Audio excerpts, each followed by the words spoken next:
It's my birthday month. June, baby. Another year. Another chance to get older. I thought you were going to say another century.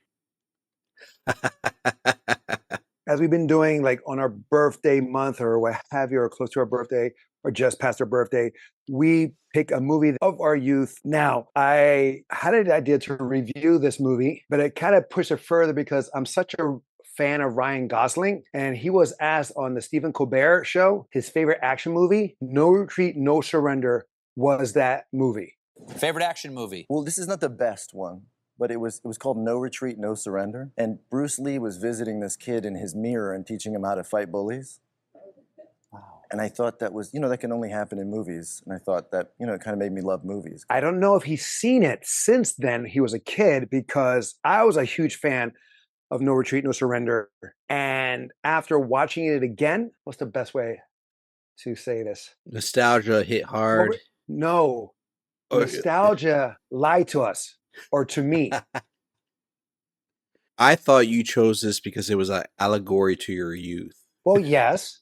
There's a lot of similarities to what I know of your past in this film. I think I know part of it, but let me know if there's more. On Rotten Tomatoes, it is scored 80% by the critics, which are only 5, and 53% by the audience, which is over 5,000. This is the Muscle of Brussels debuting film, No Retreat, No Surrender. And he's not the only one to have a debut film. I have no quirk line to say. Neither do you.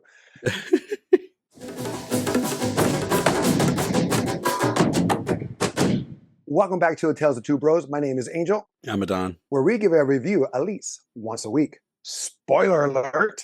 No Retreat, No Surrender, starring the Muscle of Brussels, as mentioned before. It came out in 1986. It is under 90 minutes. Sorry to correct you. I think it came out in 85. IMDb has it on 85. Well, it says here on Rotten Tomatoes, 1986.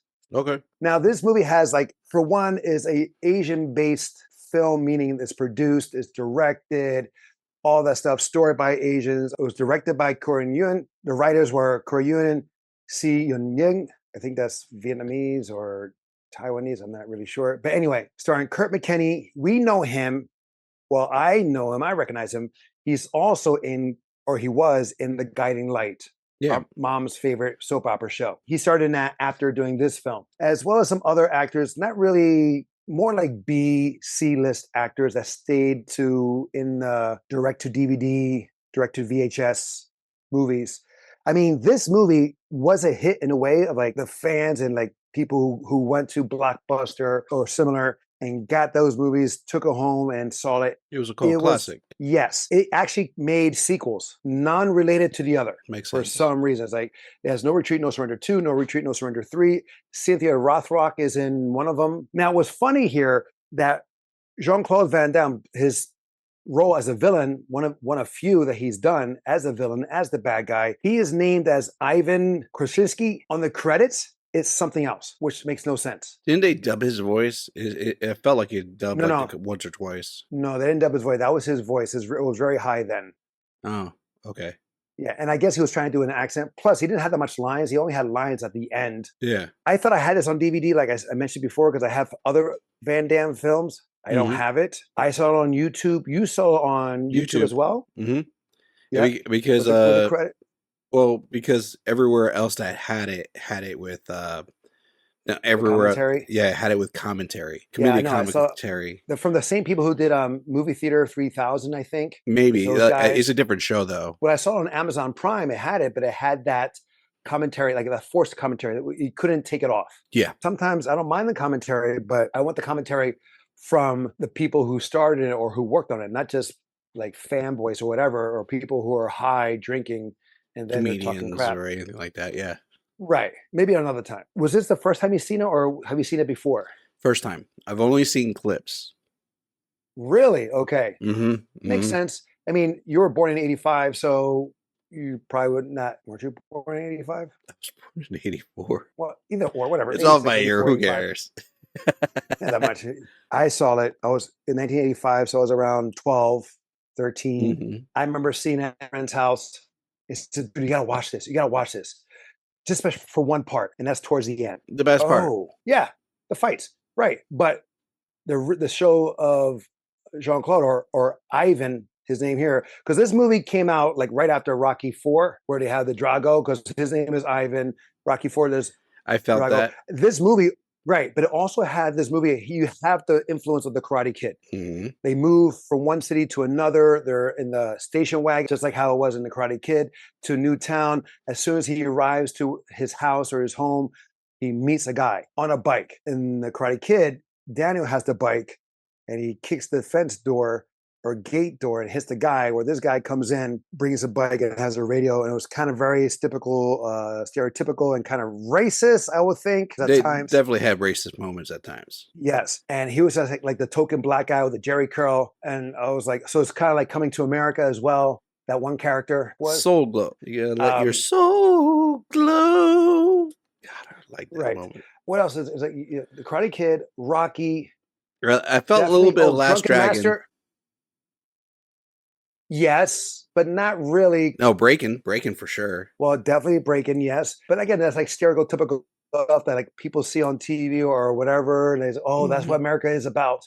And so that's what we did. Because again, this is like Asian produced and directed and written. Wasn't there another movie where a kid, like was it like Elvis Presley or like Babe Ruth, where he's like idolizing a hero and the hero comes through the closet like as a ghost? He comes out of the closet. Comes out of the closet to inspire the kid. Really? You want to stay with that? Where did Bruce Lee walk out of in this movie? Like a mirror. I think it was a mirror. It was a mirror. It was a doorway. It was a doorway. Yes, but and no, an abandoned house. But you have like that in Monsters Inc. too, right? The monsters come out of a door, out of the closet to scare the kids, right? Mm-hmm. But this came out way before Monster Inc. This movie also felt like something I would have done, produced, directed without any skill. Acting, for one, is extremely horrible. Yes. The editing is extremely bad. There's only one good fight scene. I think two. The beginning and at the end. Does the beginning count? It was like 3 moves. No, there was several. He fights the guy, and then Van Damme shows up, and then the kid tries to get the revenge there, and it messes up. I thought it was pretty good because, you're showing some showcase of the villain and his talent, Van Damme. But what I have problem with that fight scene too, it felt like the film was sped up. Yes, especially with the two guys fighting each other, which is weird that they're both wearing the same black top, white pants. That's kind of convenient. You can only tell the difference between the blonde. One guy's a blonde hair, one guy's a black hair with beard. It was so that they don't take the shine off of Van Damme, who's in a white suit. Correct. Now, these guys were all martial artists. For the most part, martial artists. The star, martial artist. He was, before an actor, he was a martial artist. Everyone in this movie were legit martial artists. Didn't feel that way. Huh? It didn't feel that way. But it was. The father, the guy who played his father, legit martial artist. The guy who he fought against the first time, legit martial artist. Van Damme, legit. Jason, legit. Everyone that was fighting, besides the heavyset guy, were legit fighters. You have Sugarfoot, the black guy, he was a champion. Okay. So you have legit fighters in this movie who cannot act. And then you have the one guy, the one that filled in for the sensei and did the kumite, and there was the girl at the same time. Yeah. He did countless direct-to-video. At 52 years old, I was in agony watching this movie. This is a movie like you know how like porn, where you fast forward to the scenes. Okay. Same thing for here. Like I wish I remembered which were the good scenes, the action scenes, or the fight scenes. Yeah. So I can fast forward and get to it. Now I'm talking a lot because I know it's my birthday movie, but what was your initial reaction since you saw it for the first time in its entirety? First 5 minutes, I was like, "Why are you making me watch, bro?" At the beginning of the film, it was like nepotism because like he sucker punches a fellow student in his own class. Like they're running drills, and he's like pretending he's like Bruce Lee doing Jeet Kune Do. He's not at that time. He's like, "I'm running drills." I'm like, and his father's there. He's like, "No, you're not." And I'm how's that nepotism? I may be misquoting it. Nepotism isn't that like where the kid is like being pushed up with the father? He's not. The father's not really. He's catering to him. The only time he changes that is after the father loses, and then he's like the opposite. He doesn't discipline him. He kind of does. He tells him he can't do it. It's like, what are you doing, bro? The kid is knocked down the ground. I understand that, but the thing is you can't do that, Jason. He's telling you that.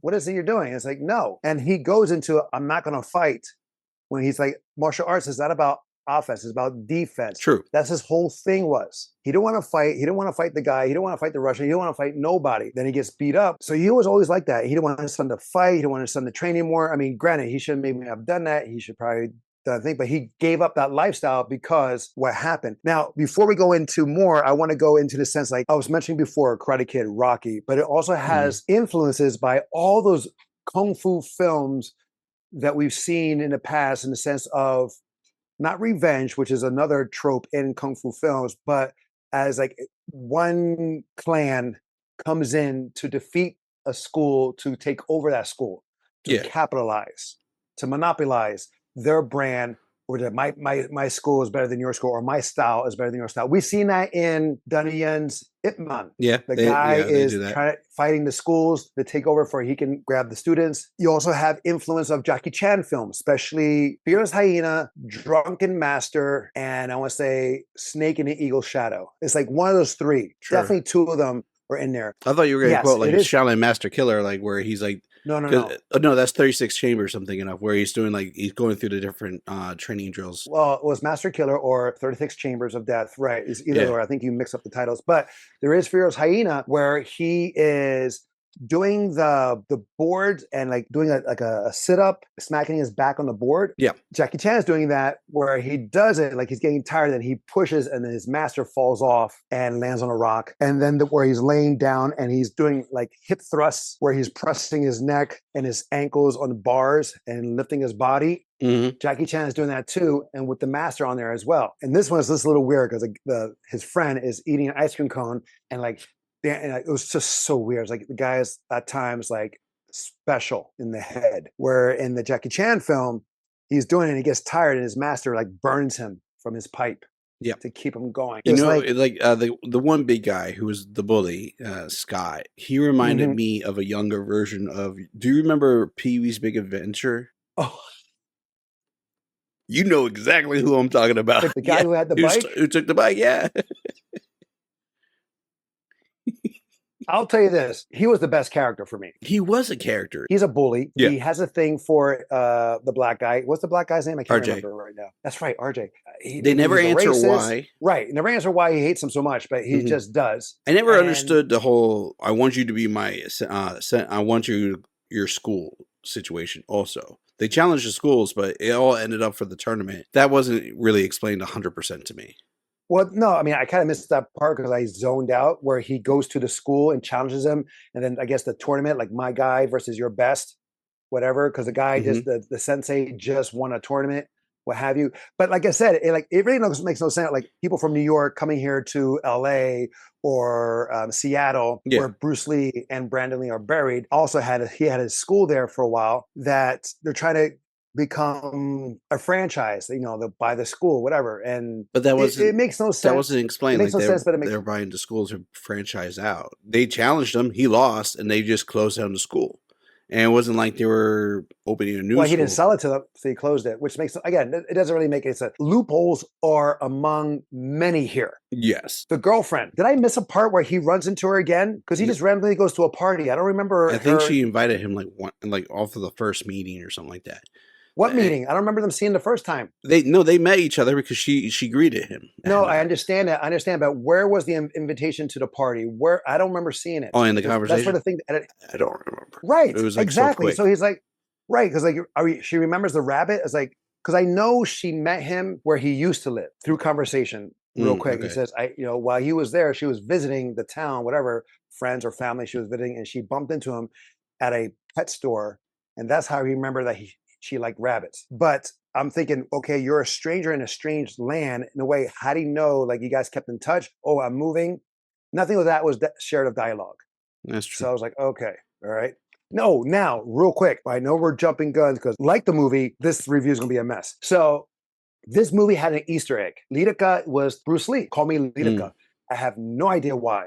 Not Sifu Lee. I don't think they could say Bruce Lee. They did. They did? Yeah, he was calling him Sensei Lee. Oh, you like Bruce Lee?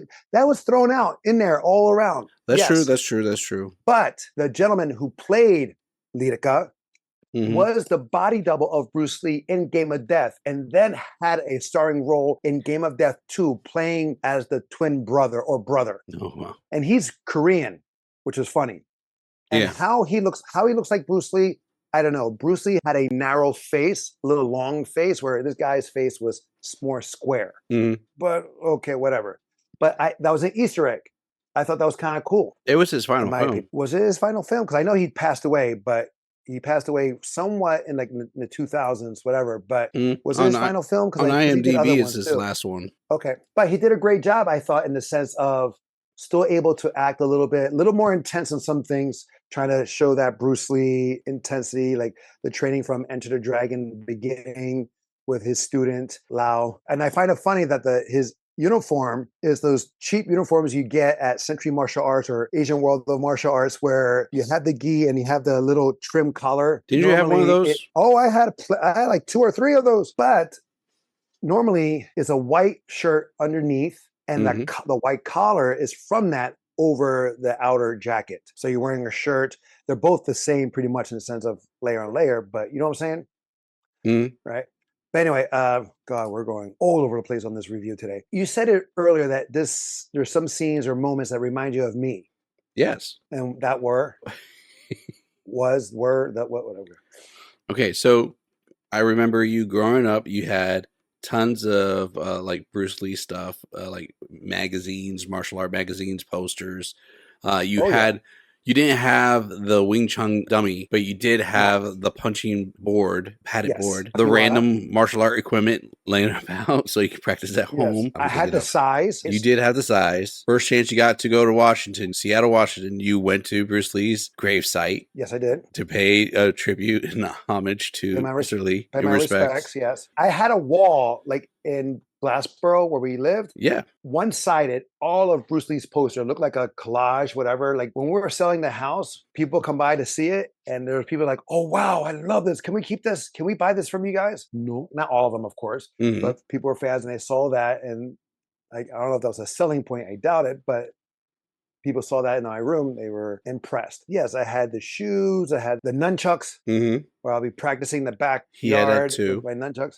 Yep. I was a big Bruce Lee fan, reading the books, reading his history. Never really practiced his technique from his books because I was at the time doing the martial arts. I was doing Tong Sudo, Shotokan, what have you at the time. So that was it. That was pretty much it. The Bruce Lee posters, all that stuff remind you of me. And I had some of the posters and books and like they showed. Oh, I'm sure you still do. The disrespect he had of the books.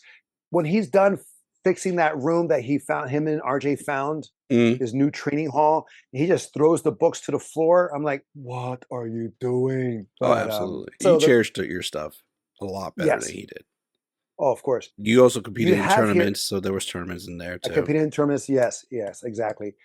But there was a Karate Kid moment where, in the sense of the one kick, the one kick is similar to of Bruce Lee's kick in Enter the Dragon when he does a backflip kick to O'Hara. And he does the same thing here. He learns it. Now, granted, the way he learns it, his one foot is tied to a rope. The bag somehow goes up so high, but then they cut back to him is like right here. Yeah. But the way they showed it goes even higher. And then he does the kick. If you remember, if you notice that when he does the kick, for one, is so funny. His one leg hanging is on this way.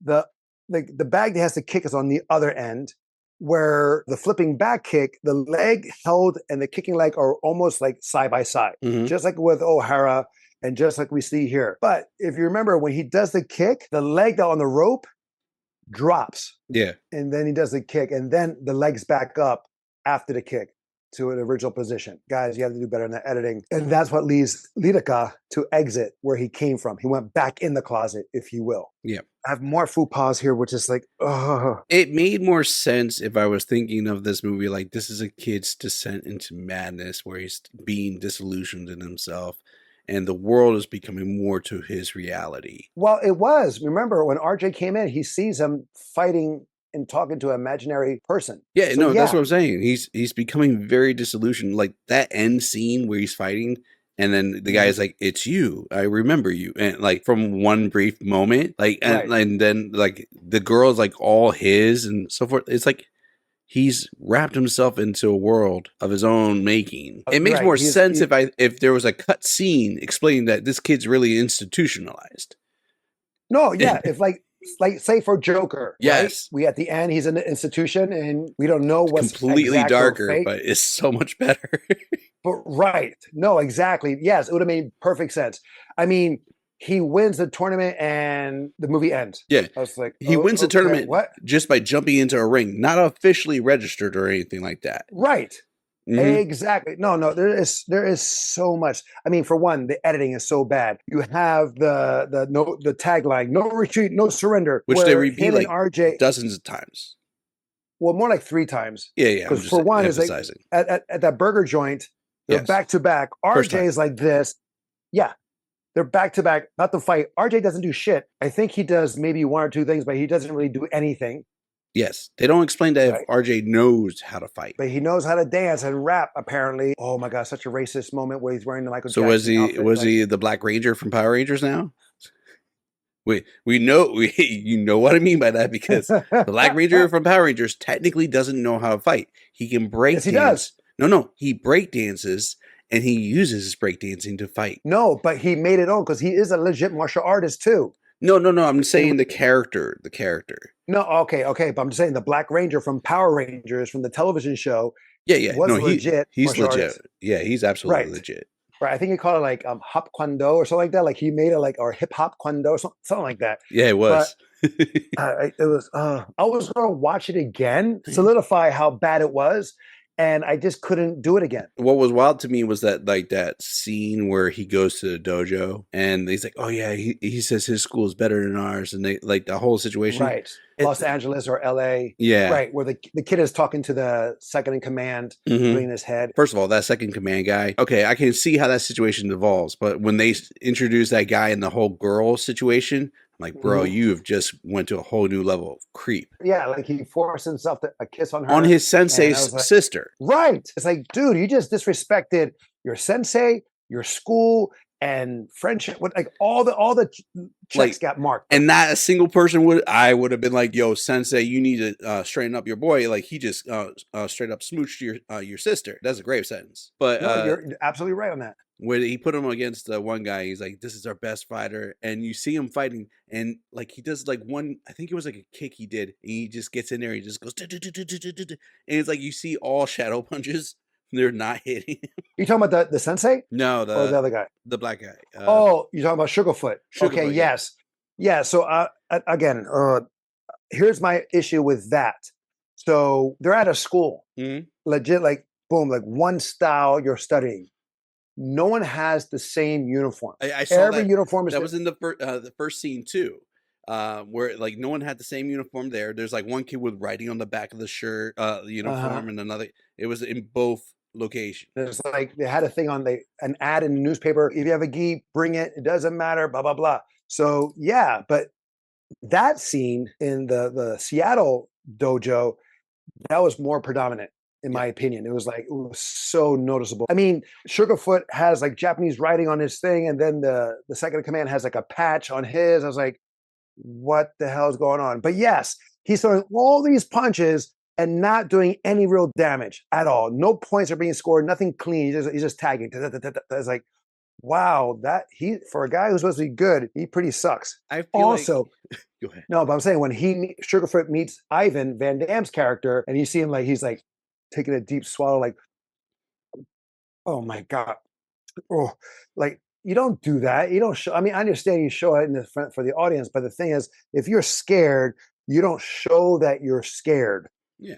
And if he's in a supposed real to be life like situation, the best fighter in the school, he's been in fights. Exactly. But I guess you saw how his friend got knocked out, kicked out of the ring. Is it fair to say that this movie is a great example that, like, even though you may have like a predominantly populated cast of martial artists, setting aside acting, that doesn't necessarily make it a great action film without a good direction and good choreography. Okay, editing, way off.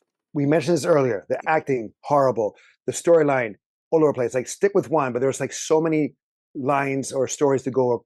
They're trying to cover. Great example: the girl yelling at him, "Don't go!" as he drives away. Don't go. Yeah. That Jason, was her. Jason, don't Ja- go, Jason. You're doing better than she was. She's like, literally, it was like, But Jason, dude, don't go, Jason. right. But the thing, like the way he pushed her too is like you definitely have anger issues. Oh my god, this movie was so bad, so bad. The fat guy, he was awesome and he was really committed. I have to say that. Even Yes. RJ was committed in that aspect. Lidaka, he did his role perfectly. Okay, he has that experience. Even the father was okay at times. Acting still bad. Jean-Claude Van Damme did stand out. He was the selling point of this film. Because he was quiet. He didn't say anything, and then when he moved, his action was there. Come on, that opening scene when you see him in action, when he jumps off the guy's shoulder to do a jump side kick, Or when that's he a does great the move. split and hangs out in the ring. Right, but that's the thing. Like that was the first time you ever see him or see a guy that big able to do a split that easily and then hold himself in that position. Because remember, he didn't put his back in the corner. His back is off that corner and he's balancing himself on the ropes while bouncing up and down. And he's still there. And then he just rolls to get back up to his feet. When I saw that the first time, my mouth dropped. Holy shit. Arnold Schwarzenegger is doing a split. Those are strong legs just to hold that up. And his fight scenes were good in a sense. There was no really speed up. He was fast and he wasn't doing the one-step sparring that we come to know. Yeah. It was just quick, pop, pop, pop. Now, do you remember when he breaks the father's leg? Oh, he puts his knee on top of the other guy's knee, yeah. Right, he breaks the knee. Yeah. So why is the cast on the shin and ankle? Editing mistake. Editing mistake is casting mistake, literally, because he broke the knee. Yeah. You see him next, he's in the bed, leg up, and the knee is all open, no brace, no pins, nothing. And then when like Jason is trying to chase him and his father's like, Jason! It's like he's screaming at him. I was like, and then son, come here. It's like it is so the bar fight. It was okay. I didn't really mind that. What was funny though, the patron, the bad guy, whatever in the bar, he's like this, and he throws him out, and he's still like this. Well, the guy's not even touching him. He's like, I'll be back. I know, but he gave him the Spock. It's almost like he gave him the Spock grip. Yes, he just locked up. I kind of like where Jason comes to the rescue for his father. He comes to the rescue twice. I kind of liked it because the fight scenes were a lot smoother in that aspect. But then afterwards, well, sometimes, Dad, you just gotta fight. Well, son, you know what? I guess you're right. That's what I'm saying, man. The script felt like something from like, remember those old school drug awareness movies that they would show in school? PSAs? Yeah, the PSAs. Like it felt very like that's the type of script that we were dealing with. This is what it felt like to me. Kind of like Curb Your Enthusiasm in a way that in Curb Your Enthusiasm, there's really no script. It's just a premise. Okay, in this scene, this is what's going to happen. This is what we're going to talk about. Kind of like here. In this scene, this is going to happen. Your father's going to get jumped by a couple guys. You're going to come roll off the car, and then you're going to come and save the day. But now, guys, now the action's done. Now, what are you going to say to your dad? What are you going to say to your son? All right, great. Got it. One roll, one take. Good job. Let's go. That's what it felt like. Mainly improv, focus on the action. Yeah. Obviously, they put work in the action. We're going raggedy because this is bad. Okay, let's go over the good parts. The opening fight scene, I thought that was pretty good. Overall, you see Van Damme in his youth showing his skill. And then you have the grand finale fight. Yeah. I thought that was pretty good too. A little cheesy here and there where, remember, no retreat, no surrender. If you took away the dialogue and the concept of what was happening, the two fights would be perfect. Yes. Dialogue was not needed. To me, really, the training was really good. Okay. I really enjoyed the training because it took me back to the Jackie Chan films. That's your favorite moment, the training? Overall, yes. I mean, again, just like I said earlier about the porn, you fast forward to scenes and they go to the word. Like, I just wish I knew, because on streaming, when you fast forward, sometimes you don't see what's being fast forward, so you can skip. Right? Unlike a DVD or VHS, you can see where you have to stop. I will say this, like the training scene where he shows him using the wall punching bands. One of my coworkers was behind me because I was, of course, watching at work. He goes, "Oh, I remember those things." He was like having a flashback.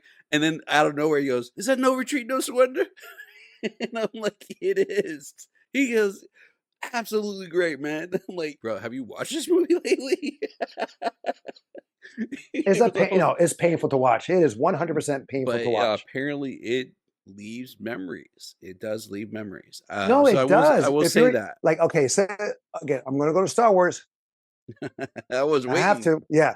Because the thing is, if you're a kid watching the prequels and you're like, oh, wow, so good. But then you watch it later as an adult and you pay attention to what's really actually happening. Mhm. Skip the nostalgia part, focus on the acting, focus on the editing. And if you watch the original trilogy, you'll see how it does not make sense, a lot of things. Mhm. Same thing here. It doesn't, a lot of things don't make sense. A lot of jumping around, a lot of unanswered questions while creating more questions.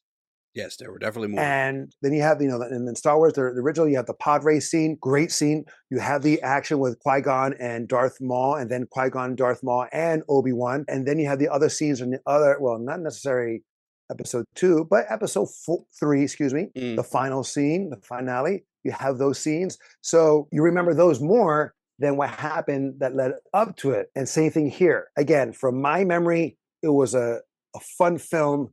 But man, watching it now, so True. hard to watch. Like, I wonder if it can get better. I mean, you can't fix like the acting, but I wonder if you can make it better if you have the right edit.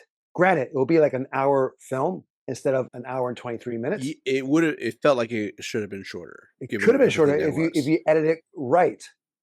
I understand now why it's part of that, like that tracks. What's it that?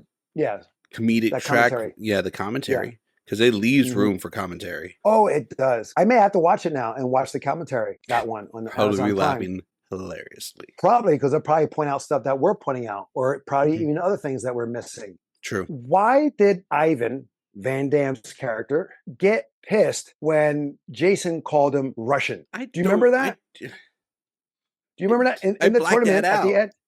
But the thing is, like, they're fighting, and then Russia's talking about, I remember you, and blah blah blah, and it says something like blah blah. I can't remember what the dialogue, but he says something Russian, and then Van Damme went, oh, and then he attacks him. I was like, yes, but why are you so mad that he called you Russian if you are Russian? He wasn't calling him like a derogatory term, word. He called him what he was. He didn't call him a communist or anything like that, or right. And this is again why I say, if they just had a final scene just showing Jason in the mental hospital, it would have made so much more sense. That one clip scene, everybody would have been their minds blown. The entire film would have a different tone. But then you would be like, all the plot holes, the fact that we don't get the understanding of one situation versus the other situation, how it ties into the other situation, is all in his head. Right. I mean, again, this is something I would have done if I was a kid or teenager, in the sense like how I shot the scene where, okay, you're walking down the street, you're walking into the parking lot to meet RJ. So you're walking and you're going to be looking down.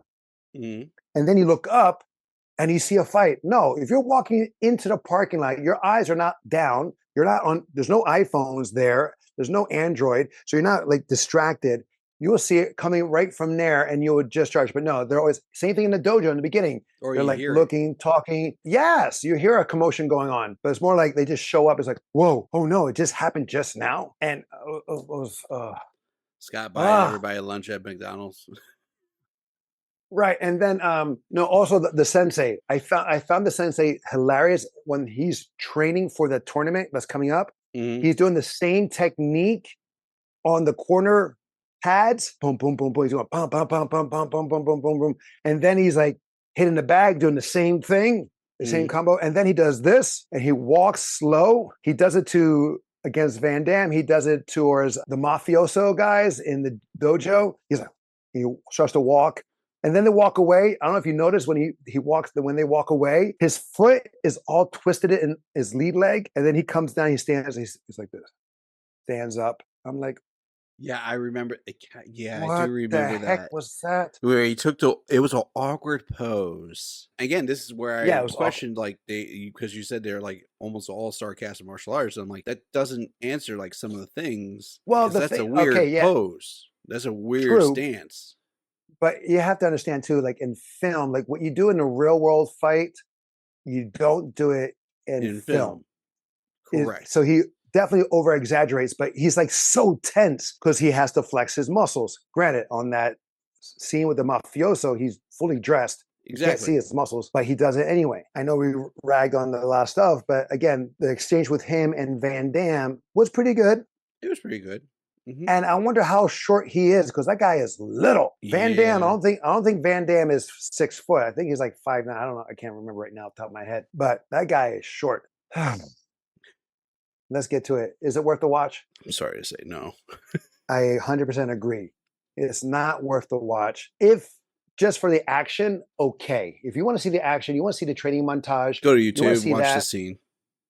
watch those scenes. Yeah, just watch the action scenes. So again, Rotten Tomatoes score 80% by the critics, which are 5, and 53% by the audience, which is over 5,000. I am with the audience, I and I will agree. say even lower. Yeah, what, 45? Doesn't matter, lower.